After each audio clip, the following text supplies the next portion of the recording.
পৃষ্ঠপোষকতায় যে এই বিরাট মাপের সারা দিন ব্যাপী ভক্ত সমাবেশ হয়েছে,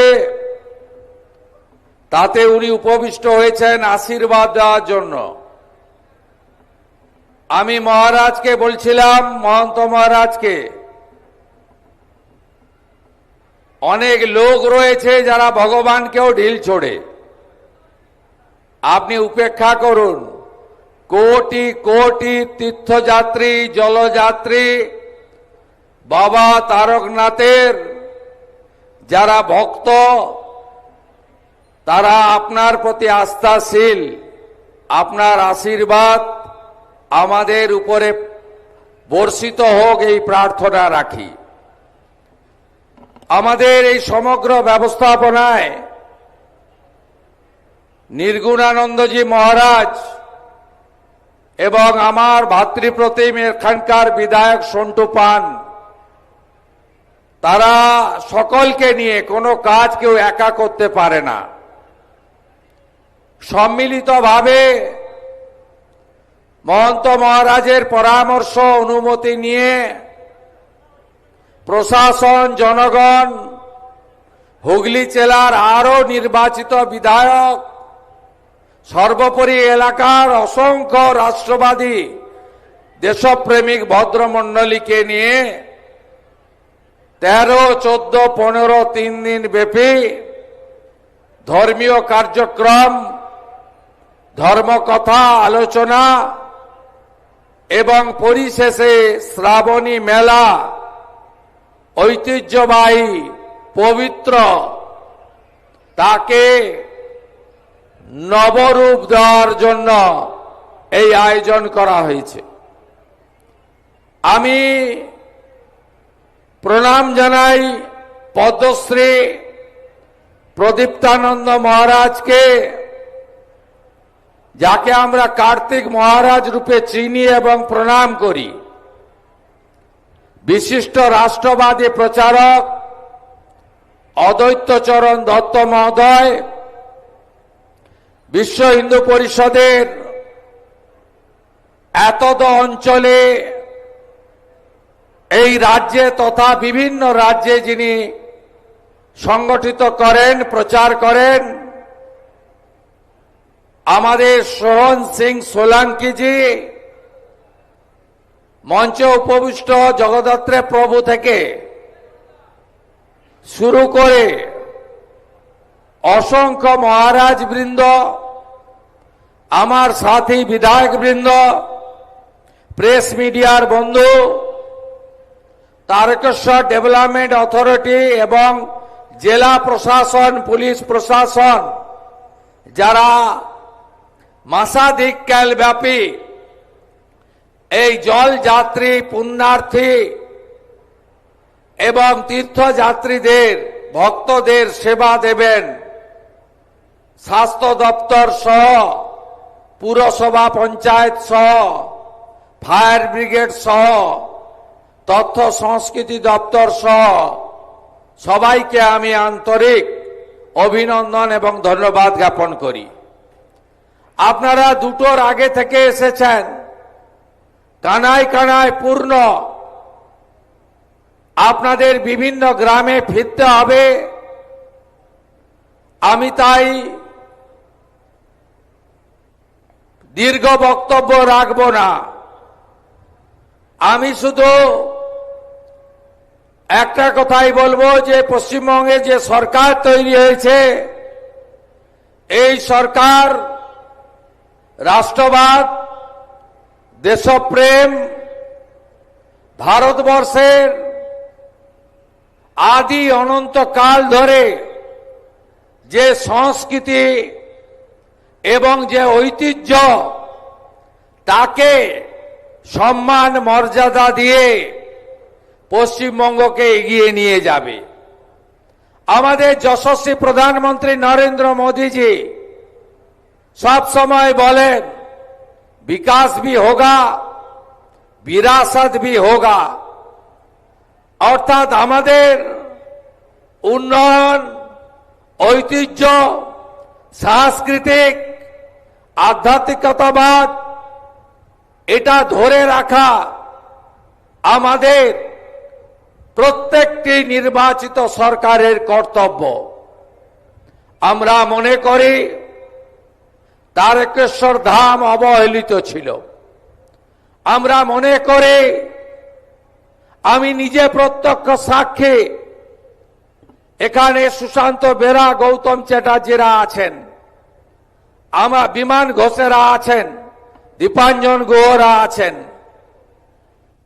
আমরা বেসরকারিভাবে নানা সামাজিক প্রতিষ্ঠানকে দিয়ে এই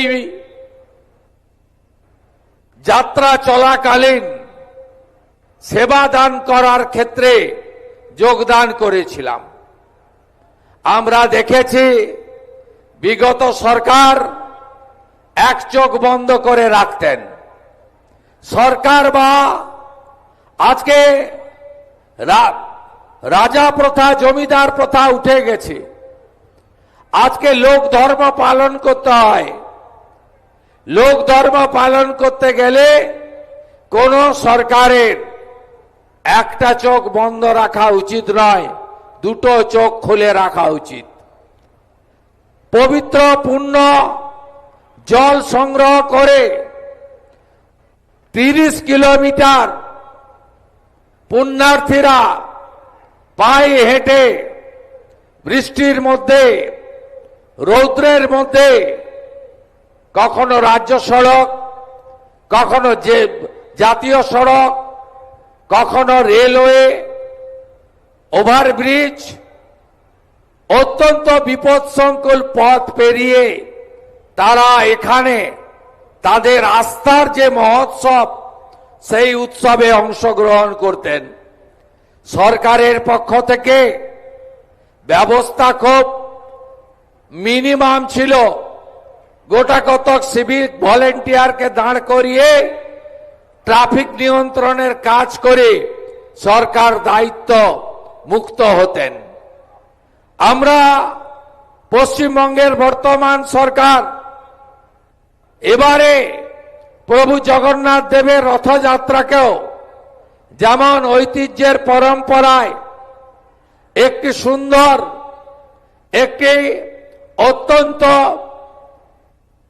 আধ্যাত্মিক পরিবেশে, সাংস্কৃতিক ভাবনাতে আমরা আরো বেশি বর্ণময় করার উদ্যোগ নিয়েছি। একইভাবে আমরা তারকেশ্বর ধাম, পুণ্যধাম, এই শ্রাবণী মেলায় আমরা অনেক উদ্যোগ গ্রহণ করেছি।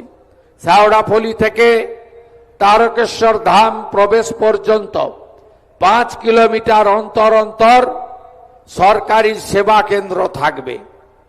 প্রাথমিক স্বাস্থ্য পরিষেবা, জল, ওআরএস, ন্যূনতম সেবা এবং বিভিন্নভাবে সহযোগিতার ব্যবস্থা থাকবে।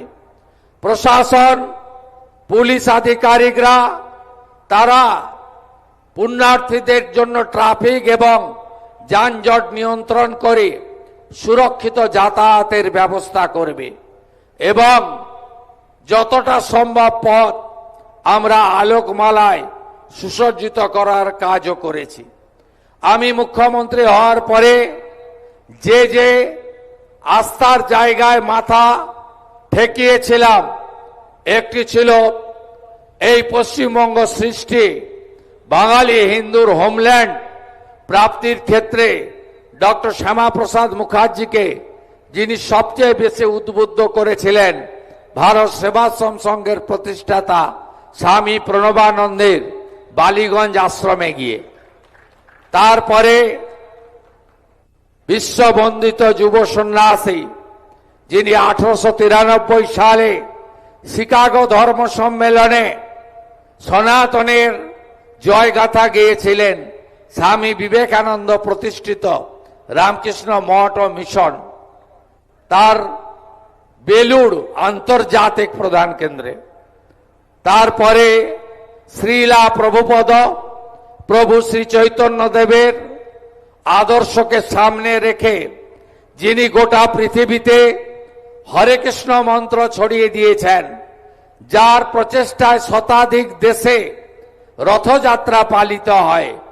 সেই মায়াপুর পুণ্যভূমিতে আমি গিয়ে গোমাতার সেবা, গো পূজন, গোশালা পরিদর্শন, রাধা মাধবের আরতি এবং হরে কৃষ্ণ মন্ত্রের সঙ্গে নাম কীর্তনে অংশগ্রহণ করার কাজ করেছি। তারপরেই আমি তারকেশ্বর ধামে এসেছিলাম। মহন্ত মহারাজের অনুমোদন নিয়ে যারা পুরোহিত পণ্ডিতরা ছিল তারা আমাকে বাবা মহাদেবের একদম পবিত্র জায়গায় ঘরে একদম সাত্বিকতা মেনে, প্রথা মেনে আমাকে পুজো করার তারা সুযোগ করে দিয়েছিলেন। আমি সেদিন মাথা ঠেকিয়ে গেছিলাম আশীর্বাদ নিয়ে এই রাজ্য পরিচালনের জন্য যে গুরুদায়িত্ব আমার উপর ন্যস্ত হয়েছে আমি পালন করার চেষ্টা করেছি। সেদিনই আমি তারকেশ্বর ডেভেলপমেন্ট অথরিটির প্রশাসক, এখানকার জেলার অতিরিক্ত জেলা শাসককে দায়িত্ব দেওয়া এবং এখানকার পবিত্র পুষ্করণী সহ এলাকায় যে যে প্রাথমিক কাজ এই স্বল্প সময়ের মধ্যে করা সম্ভব সেটা আমরা করার চেষ্টা করেছি। আগামী দিনে তারকেশ্বর ধামকে আন্তর্জাতিক তীর্থক্ষেত্র, শ্রাবণী মেলাকে জাতীয় মেলার রূপ দেওয়া সহ এখানকার যে উন্নয়ন শুধু এলাকাবাসীর স্বার্থে নয়, এর ঐতিহ্য, এর গরিমা, এর যে বিরাট মাপের উচ্চতা রয়েছে সেই উচ্চতা আমরা সর্বত্র পৌঁছে দিতে চাই। তাতে আস্থা পূরণের জন্য মানুষ আসবে এবং ধর্মীয় পর্যটনের ক্ষেত্রে আমরা বাইরের রাজ্যের বা বিদেশি পর্যটকদেরও পাবো। এই আস্থার কেন্দ্র সেজে উঠবে। যেভাবে যশস্বী প্রধানমন্ত্রী নরেন্দ্র মোদীজির হাত ধরে উজ্জয়িনী মহাকাল সেজে উঠেছে, কাশী বিশ্বনাথ ধাম সেজে উঠেছে, অযোধ্যার পবিত্র রাম মন্দির সেজে উঠেছে, 4 ধামের 1 ধাম কেদার ধাম, বদ্রী ধাম, আদি গুরু শঙ্করাচার্যর সমাধি ক্ষেত্র সেজে উঠেছে। যেভাবে পুরী ধাম সেজে উঠছে একইভাবে আগামী দিনে তারকেশ্বর ধামও সেজে উঠবে। বিগত সরকারের চোখ বন্ধ ছিল, তারা অন্য কাজে ব্যস্ত ছিল, তারা তোষণ ভোট ব্যাংকের রাজনীতিতে ব্যস্ত ছিল। তাই এই পবিত্র জায়গাগুলি যার উচ্চতা পরিমাপ করা যায় না সেই সমস্ত জায়গাগুলি অবহেলিত ছিল। আমি আশা করব এবারের শ্রাবণী মেলা মধুময় হবে, সুখকর হবে, ঐতিহ্যের পরম্পরা বজায় রেখে হবে। যে কথা মহন্ত মহারাজ বলেছেন, শান্তি শৃঙ্খলা এবং অত্যন্ত শৃঙ্খলা পরায়ণতার সঙ্গে প্রশাসনকে সহযোগিতা করে আমরা এবারে